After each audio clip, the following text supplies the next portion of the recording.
നമുക്ക് ബാലിന്റെ ഗോമതിയുടെ നാളത്തെ നല്ലൊരു കഥ കേട്ടാലോ? വീഡിയോ ഇഷ്ടപ്പെടുവാണെന്ന് ഹൈപ്പ് ചെയ്യാൻ മറക്കരുതേ. ആദ്യമായി കാണുന്നവരാണെങ്കിൽ സബ്സ്ക്രൈബ് ചെയ്യാനും മറക്കരുത് കേട്ടോ. അങ്ങനെ ദേവി ഉദയഭാനുവിനെ ചുരുട്ടി കൂട്ടുവാണ്. ദേവിക്ക് സഹിക്കാൻ പറ്റുന്നതിലും അപ്പുറമായിരുന്നു ഉദയഭാനു ചെയ്ത പ്രവൃത്തികളൊക്കെ.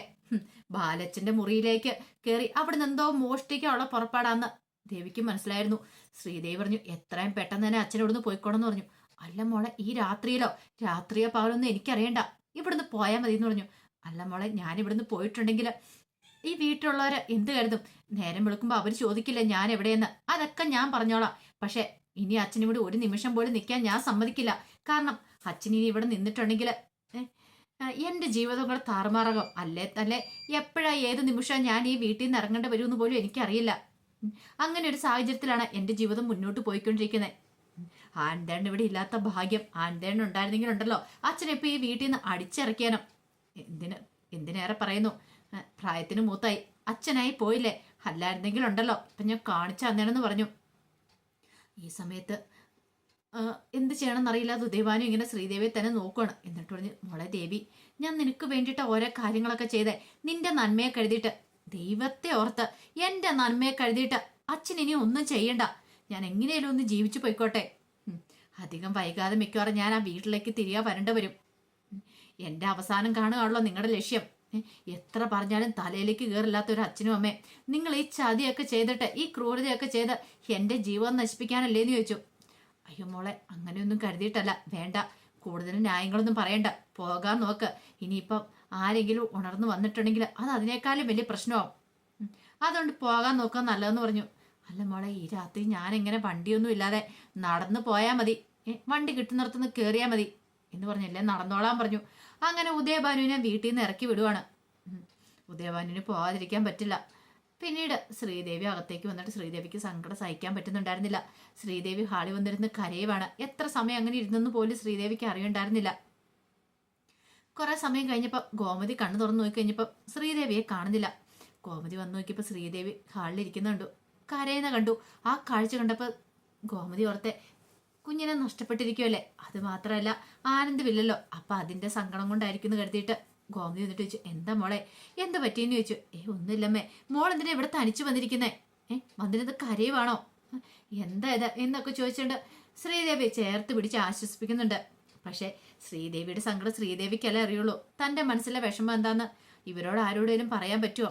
അത് അറിഞ്ഞു കഴിഞ്ഞിട്ടുണ്ടെങ്കിൽ തന്നെ ചേർത്ത് പിടിക്കുന്ന അമ്മ തന്നെ മിക്കവാറും തന്നെ ഇവിടെ നാട്ടി ഇറക്കിയെന്ന് വരും. അതൊക്കെ ഓർത്ത് കഴിഞ്ഞപ്പോൾ ഭയങ്കര സങ്കടമാണ്. പിന്നീട് ദേവി പറഞ്ഞു, എനിക്ക് പ്രശ്നമൊന്നുമില്ല എന്ന് പറഞ്ഞു. അങ്ങനെ ഒടുവിൽ ഗോമതി ദേവിയെ കൊണ്ട് മുറിയിലേക്ക് പോവുകയാണ്.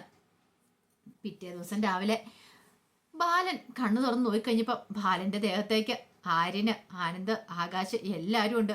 എല്ലാവരും കൂടെ കെട്ടിപ്പിടിച്ച് കിടക്കുവാണ്. ബാലന് ഒരു നിമിഷം ഒന്ന് ഞെട്ടിപ്പോയി. എന്താ സംഭവിച്ചെന്ന് പോലും ബാലന് മനസ്സിലായില്ല. പെട്ടെന്ന് ബാലന് ആര്യനെയും ആകാശിനെയും ഒക്കെ വിളിക്കുകയാണ്. എല്ലാവരെയും വിളിച്ചെഴുന്നേപ്പിച്ചു. എടാ, നിങ്ങളൊക്കെ എന്താടാ ഇവിടെ? ഇത് എന്റെ മുറിയല്ലേ, നിങ്ങൾ പിന്നെ എങ്ങനെ ഇവിടെ വന്നേന്ന് ചോദിച്ചു. അപ്പോഴേക്കും ധർമ്മൻ കിടന്നിട്ട് പറഞ്ഞു, ഓ, ഈ അളിയന്റെ ഒരു കാര്യം, അപ്പൊ ഇന്നലത്തെ കാര്യമൊക്കെ അളിയൻ മറന്നു ചോദിച്ചു. എന്ത് കാര്യം? ആ സമയത്ത് ആകാശവും ആനൊക്കെ ഭയങ്കര ചിരിയാണ് ബാലന്റെ മുഖം കണ്ടിട്ട്.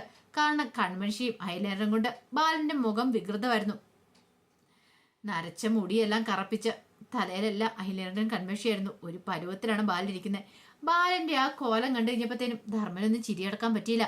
എന്താടാ നീയൊക്കെ ചിരിക്കണേ? നീയൊക്കെ എന്താ മനുഷ്യനെ കണ്ടിട്ടില്ലേ? ഒരു കാര്യം പറഞ്ഞേക്കാം, മര്യാദയ്ക്ക് നീയൊക്കെ നിന്റെ മുറിയിലേക്ക് പോകാൻ നോക്ക്. നീയൊക്കെ ആരോട് ചോദിച്ചിട്ട് ഇവിടെ വന്ന് കിടന്നേ എന്നൊക്കെ ചോദിച്ചിട്ട് ബാലൻ ദേഷ്യപ്പെട്ടു. ധർമ്മം പറഞ്ഞു, അളിയാ, ഞങ്ങൾ ഇങ്ങോട്ട് വന്നു കഴിഞ്ഞപ്പോൾ അളിയനാണ് ഞങ്ങൾ ഇവിടെ പിടിച്ചു കടത്തിയെന്ന് പറഞ്ഞു. ഞാനോ? പിന്നെ ഞാൻ ആരെയും പിടിച്ചു കടത്തിയിട്ടൊന്നുമില്ല എന്ന് പറഞ്ഞു. ആര്യന് ആകാശിനെ തോണ്ടിയിട്ട് ചിരിക്കുവാണ്. അപ്പോഴേക്കും ആകാശിനും ചിരി പൊട്ടി. പെട്ടെന്ന് തന്നെ ബാലൻ പറഞ്ഞു, ഇറങ്ങിപ്പോയിക്കോ എല്ലാവരും കൂടെ എന്നൊക്കെ പറഞ്ഞിട്ട് അവരെ ഇറക്കി വിടുവാണ്. ബാലനോർത്ത് ഇവരെന്തിനാ പോലും ഇങ്ങനെ ചിരിക്കണേ എന്നൊക്കെ കരുതിയിട്ട് കണ്ണാടിക്കകത്തേക്ക് പോയി നോക്കിയാൽ ബാലൻ ഞെട്ടിപ്പോയി. ബാലനും ഒരിക്കലും പ്രതീക്ഷയില്ല. ഇതെന്ത്, തന്റെ രൂപം തന്നെയാണോ ഇത്? ഇതെന്റെ മുഖത്തൊക്കെ? പെട്ടെന്ന് ബാലൻ തലേ ദിവസത്തെ കാര്യങ്ങളൊക്കെ കുറച്ചൊക്കെ ഓർത്തെടുക്കുവാണ്. ബാലന് ആകെപ്പാടെ ഒരു ചമ്പലും നാണക്കേടും ഒക്കെ തോന്നി. ഈ സമയം മുറിയിലേക്ക് വന്നിട്ട് ധർമ്മം പറഞ്ഞു, എന്നാലും എൻ്റെ ആര്യ, ഇന്നലെ നടന്ന സംഭവങ്ങളൊക്കെ ചിന്തിക്കാൻ പോലും പറ്റുന്നില്ല. എന്തൊക്കെയാ സംഭവം നടന്നേ? ആകാശ് പറഞ്ഞു, അത് ശരിയാ, എന്തൊക്കെയോ നടന്നു. എന്തൊക്കെ പ്രകടനങ്ങളായിരുന്നു. അച്ഛൻ്റെ ഭാഗത്തുനിന്ന് ഇങ്ങനെ ഒരു പ്രകടനം നമ്മൾ ഒരിക്കലും പ്രതീക്ഷയല്ലേ എന്ന് ചോദിച്ചു. ആര്യം പറഞ്ഞു, അതെ, അച്ഛൻ്റെ മനസ്സിലുള്ള കാര്യങ്ങളൊക്കെ ഇതിനെ പുറത്തു വന്നു. ആർക്കെങ്കിലും എന്തെങ്കിലും ഒരു ബോധം ഉണ്ടായിരുന്നു എന്ന് ചോദിച്ചു. ധർമ്മം പറഞ്ഞു, പിന്നെ എനിക്ക് നല്ല ബോധം ഉണ്ടായിരുന്നു. പിന്നെ മാമനല്ലായിരിക്കണം ബോധമുള്ള ആള് എന്ന് ആനന്ദ് പറഞ്ഞു. മാമനാണ് നന്നായിട്ട് മദ്യപിച്ചത്. മദ്യപിച്ച് ലക്ക് കേട്ട് മാമൻ എന്തൊക്കെ ഇന്നലെ കാണിച്ചു കൂട്ടിയെന്ന് ചോദിച്ചു. അപ്പോഴേക്കും ധർമ്മം പറഞ്ഞു, പിന്നെ ഈ പറയുന്ന ആള് പിന്നെ ഒന്നും കാണിച്ചു കൂട്ടിയില്ല. ഈ സമയത്ത് ആര്യം പറഞ്ഞു, അല്ല ആകാശേട്ടാ അത് വീഡിയോ പിടിച്ചില്ലായിരുന്നു എന്ന് ചോദിച്ചു. അങ്ങനെ ഇരിക്കുമ്പോഴാണ് അവർ ആ വീഡിയോയുടെ കാര്യം ഓർക്കുന്നത്. അങ്ങനെ വീഡിയോ ഫോൺ എടുത്ത് നോക്കിക്കഴിഞ്ഞപ്പത്തിനും അതിനകത്ത് അവർ കാണിച്ചു കൂട്ടിയ കോപ്രായങ്ങളും മുഴുവനുണ്ട്. അതെല്ലാം കണ്ടിട്ട് എല്ലാവരും കൂടെ പൊട്ടിച്ചിരിക്കുകയാണ്. കാരണം ബാലൻ പറഞ്ഞതും ധർമ്മനും ആനന്ദും ആര്യനും പറഞ്ഞ എല്ലാം കൂടെ കേട്ട് കഴിഞ്ഞപ്പത്തിനും അവർക്ക് ചിരി അടക്കാൻ പറ്റിയില്ല. അവർ തലേ ദിവസം കാണിച്ചു കൂട്ടിയത് മുഴുവനുണ്ടായിരുന്നു ആ ഫോണിനകത്ത്. അത് മാത്രമല്ല ഗോമതിയെ ഡിവോഴ്സ് ചെയ്യണമെന്ന് പറഞ്ഞൊക്കെ. ഇത് കേട്ട് കഴിഞ്ഞപ്പത്തിനും ധർമ്മം പറഞ്ഞു, ദൈവമേ പ്രശ്നമാവുകയെന്ന് വെച്ചു. ഇതെങ്ങാനും ഗോമതി ചേച്ചി കണ്ടിട്ടുണ്ടെങ്കിൽ പിന്നെ എന്റെ തല കാണത്തില്ല കഴുത്തിന് മുകളിലെന്ന് പറഞ്ഞു. ആനന്ദ് പറഞ്ഞു, അത് ശരിയാ, അമ്മയെങ്ങാനും ഇത് കാണണം, മാമൻ ഇങ്ങനെ പറഞ്ഞിട്ടുണ്ടെന്നുള്ള. പിന്നെ മാമൻ ആ വീട്ടില് കയറാൻ പറ്റുമെന്ന് തോന്നുന്നുണ്ടോ? ആര്യം പറഞ്ഞു, അത് ശരിയാ, ബാക്കി അടുക്കി വെച്ചോ, എങ്ങാനും അച്ഛനെങ്ങാനും ഇത് പോയി പറഞ്ഞിട്ടുണ്ടെ തീർന്നെന്ന് പറഞ്ഞു. ധർമ്മം പറഞ്ഞു, ചതിക്കല്ലടാ, ഒന്നുമില്ലെങ്കിലും നിന്റെയൊക്കെ മാമനല്ലേ, ചതിക്കല്ലെന്നൊക്കെ പറയാണ്. ഈ സമയം കോമതി ശ്രീദേവിയുടെ മോളെ അച്ഛനും കൊണ്ട് ചായ കൊടുക്കാൻ പറഞ്ഞു. അപ്പോഴേക്ക് ശ്രീദേവി പറഞ്ഞു, അച്ഛൻ പോയമ്മേന്ന് പറഞ്ഞു. പോയെന്നാ എപ്പം? അതെ, രാവിലെ പോയായിരുന്നു. അയ്യോ, എന്നിട്ട് എന്നോട് എന്താ ഒരു വാക്ക് പോലും പറയാത്തെ? അത് പിന്നെ അച്ഛൻ എന്തൊക്കെയോ തിരക്കുകളുണ്ടെന്ന് പറഞ്ഞു, എവിടെയോ മീറ്റിംഗ് കാര്യങ്ങളൊക്കെ ഉണ്ടെന്ന് പറഞ്ഞിട്ട് അത്യാവശ്യമായിട്ട് പോയതാന്ന് പറഞ്ഞു. ഷോ, എങ്കിലും ഒന്ന് പറഞ്ഞിട്ട് പോവായിരുന്നല്ലോ. അത് സാരമില്ല, ഞാൻ പറഞ്ഞോളാന്ന്. പിന്നെ അമ്മയൊക്കെ രാവിലെ വിളിച്ച് ബുദ്ധിമുട്ടിപ്പിക്കണ്ടെന്ന് കരുതിയിട്ടാ വിളിക്കാതിരുന്നേന്ന് പറഞ്ഞു. മീനാക്ഷിയും മിത്രയൊക്കെ അങ്ങോട്ട് വന്നു.